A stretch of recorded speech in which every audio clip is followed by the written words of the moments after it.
I have been in a very Fruits Basket-y mood with the end of the reboot series, so for today's artwork, I really wanted to draw something from the series itself.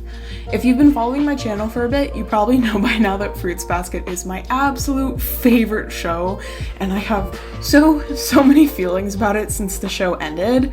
I have pretty loosely followed the new anime adaptation ever since the English dub started getting super delayed when COVID first happened. Like, initially when the show started premiering with the first season, every single day it came out, I was watching it as it released, and I was super hyped about it, but with the second season and all of the delays, I lost so much momentum in watching the show. It was bad enough that by the time we were almost halfway through the final season, I actually hadn't even caught up and finished the second season. So for a while there, I was just really uninterested in the show. Like, I was excited about it and definitely looking forward to watching it eventually. But at the same time, I guess I just didn't really have any motivation or encouragement to watch the show, I guess is the best way to put it. But in knowing that the third and final season was airing and kind of coming to a close, I went ahead and actually watched it all and stayed caught up for the last several episodes. And it is just like, I don't know, it's very surreal that it's over. I have a lot of qualms with the final season because their whole premise of rebooting Fruits Basket was that they wanted to tell the whole story and do the series justice, especially in reference to how poorly the first rendition of the show from back in 2001 captured the series. And they really held true to that promise by telling the story well and doing it justice until the final season, which was so upsetting. The first two seasons were like 24 or so episodes long, and it was paced very well to have the third and final season also end with 24 episodes, but for whatever reason they ended up cramming the final season into 13 episodes. So obviously they ended up just cutting out a huge amount of content for the last season. I don't know the technical reason, they might have a super valid reason. I don't know if it was COVID related or whatever else could have possibly come up for them to condense it into 13 episodes instead of 24, but more than anything, it was just a bummer because they really had done such a wonderful job for the first couple of seasons, and then it just kind of took a nosedive at the end where important things got cut out and the plot as a whole feels super rushed. So I have a lot of, I guess, negative feelings about that, but as a whole, I love the series. I couldn't, like, even if they did it super dirty the whole way through, I would still watch it and love it because Fruits Basket means so much to me. I have so much sentimental attachment to the series and the characters and everything, so they could have done it even more dirty, and I would have still watched it and enjoyed it. I just would have been upset. The part that upsets me the most about it is that they did not include anything about Tohru, who is the main character, her parents, because they have their own, like, huge arc in the manga, and their character, like, I don't know, their characters are super important and they should have been included, and thankfully that's being mended by Fruits Basket is actually doing, like, a spin-off series that's based completely around her parents. I still think it would have been better if they just made the last season 24 episodes and didn't, like, cut that out and speed up things, but at the very, very least, they're doing a spin-off series, which if you haven't heard of it, I think it's gonna be 2022 or 2023, I don't even remember. But that's gonna be really exciting for that to come out because I really love their character stories and their development and them meeting each other and all that. I think it's very, very interesting and very, very cool. And just getting to know more about, I guess, the series if you don't already know. I am obviously a manga reader. I read the manga probably, I want to say I was like 13 or so when I read Fruits Basket for the first time, because I actually got into it. Fruits Basket was technically like my first anime, I guess, because I had seen things on TV like Digimon, Pokemon, stuff like that, but Fruits Basket was the first thing that I pursued knowing it was an anime and wanting to watch it, because I remember I was on Netflix and I saw Fruits Basket on there, and I remembered that when I was very, very young, I actually saw a Fruits Basket manga at, like, I don't know if it was Walmart. My brain wants me to say it's Walmart, but that feels so wrong. It must have been Borders or something like that, which is a dead bookstore if you didn't know. But I remember seeing the manga in a store, and at the time I was interested in manga, even like from very, very young, but I didn't get it because I was a child and I had no money. But I just remember seeing Fruits Basket on Netflix and being like, oh my gosh, I wanted to get that manga. It looked cute. There's a cute girl on the cover. And then I watched it, and one of my online friends at the time, we were super, super obsessed with Fruits Basket, so for that reason, it holds a lot of sentimental attachment in my heart. And then I read the manga, and especially when you're comparing the original 2001 show to the manga, is such a different world.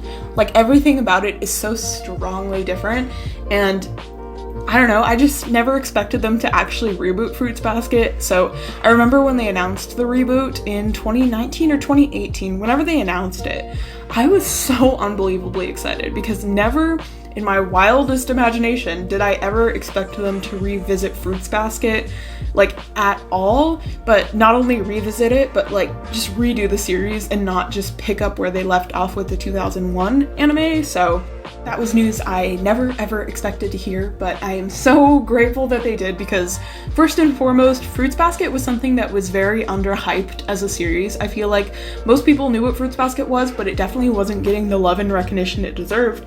So with them rebooting Fruits Basket, it's been so nice seeing the fandom thrive and flourish, and seeing so much fan art and just love and people enjoying the series and understanding it for what it is, because the first series, the first show from 2001 just does such a bad job actually telling the story. It strays away from a lot of things, and it makes it this, I don't know, it's bad. I love it, by all means. I do love it because I have a lot of sentimental attachment to it, but when you're comparing the actual, like, series, the manga, the new anime to the original anime, it's bad. But the fan base is very active now, which is cool. But my absolute favorite reason for Fruits Basket getting revived is that there is merch that they're making. There is new merch. There's beautiful merch with amazing artwork, because the original merch that came out with the first Fruits Basket anime, it still exists out there in the world, but it is so insanely expensive because it's all like exclusive collector's stuff. So all the plushes that were back from that era are just so expensive to buy online. I've gotten a good selection of old Fruits Basket stuff, but it's just like so dang expensive. Like, I can't even put into words. It was awful. So the fact that they rebooted Fruits Basket and now they're making so much merch of the series, they're making plushes and charms and buttons and blankets and shirts. It's amazing. I'm living my best life right now. I'm thriving with all this Fruits Basket stuff. Sad turn of events is that it'll die down for a little bit, but for the time being, while I have a job and I am an adult, you can bet your butt that I'm spending a ton of money on Fruits Basket stuff, because I love Fruits Basket so much. And it is that exact love that brought us here today to paint this piece, which I have not talked about at all because I've been going off about Fruits Basket. I've been trying not to go into detail because I'm like, if I start talking about very specific things from the series, we're gonna be here for like 30 minutes at least, so we're keeping it vague. But as far as the artwork goes, I decided to paint Kyo and Tohru in their Cinderella-ish outfits. I kind of modified Tohru's a very good amount and took pieces from both of the dresses she wears in the play, and I kind of just combined those two together to come up with that. But I did this painting on some Grumbacher watercolor paper that I've had for the longest time. I got it from Hobby Lobby on clearance a really long time ago, and I'm surprisingly slowly making my way through it. I say surprisingly because I actually love this paper. It is so highly textured and it's really nice to just touch. So I'm surprised that I have as much of this paper pad as I do, because I've had it for years, I feel like. And then I used my Daniel Smith and M. Graham paints for this, and at the very end I went in with some metallic Paul Rubens watercolors. I was very unsure of what I wanted to do for the background of this piece, and because I never plan out anything ever, I didn't do any kind of like digital rendition of how I wanted the colors to work or anything like that. I just winged it. I knew I wanted to potentially turn this artwork into a print or a sticker or something in the future, so I didn't really want to leave the background white because I feel like white backgrounds are just super plain, and especially for like, I don't know, how colorful the piece was. Like, yes, the white background looked good, but I just didn't want to do a white background, so I went in with a solid block of yellow, and then I wasn't super happy with how that looked, so I added some pinks to it, and then it was too dark all of a sudden, and I just really didn't like the way that it looked with the characters, so I figured I would try and go over it with metallic paint and see if I liked it, and I definitely like the way it looks more than I liked the yellow background or the like patchy pink and yellow background what I was working with. But at the same time, I'm not a huge fan of how it turned out, so I'm kind of tempted to just go over the background in white ink, like just some kind of opaque white ink to cover everything up and make it into a white background again. But I am a little worried that that will come out being super patchy and not look good for the original artwork, so for the time being, it has a like pinkish metallic background, but I don't really know how long that'll last for me. We'll see. I'm very indecisive, and I really should just do some kind of digital mock-up of a drawing before I do it, especially for something like this where I put a lot of time into this piece. There are a couple of things that I'm upset about this piece with. The main thing is definitely in the background because it covers so much space, but I tried to give Kyo a darker skin tone, and I don't know why I struggle so much with like any kind of painting of a medium toned complexion.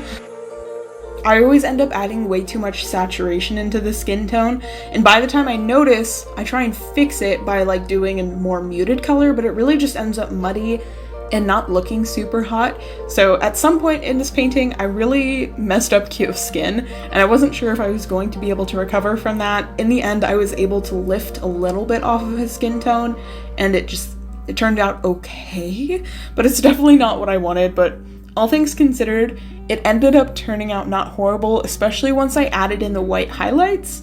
That kind of tied it in together and added some other color in his face, and just adding the highlights also helped separate his hair from everything. Because as far as Kyo goes, his entire design and character really doesn't have a ton of contrast in it. His hair is pretty much the same tone as his skin, which is pretty much the same tone as his like overcoat cape thing. I don't even know what that is, but they're all very similar in tone, so they kind of blend in together. So white gel pen is a godsend for that. It really helps differentiate different pieces of his character design. But despite the issues I had with his skin and then my indecisiveness, my complete indecisiveness as far as the background goes, I am really happy with how this piece turned out. It's always really nice sitting down and making fruits basket art because, like I have said a million times by now, Fruits Basket means so much to me, and with the series ending, I really want to do a lot more Fruits Basket stuff, so I'll have more prints and stickers in my shop that are Fruits Basket related, probably with my next shop update, which is to be announced. I have not decided by any means when that's gonna happen, but I'll keep you guys updated. But this is the artwork for this video. Thank you guys so much for watching. I really appreciate it, and I will see you guys in the next one.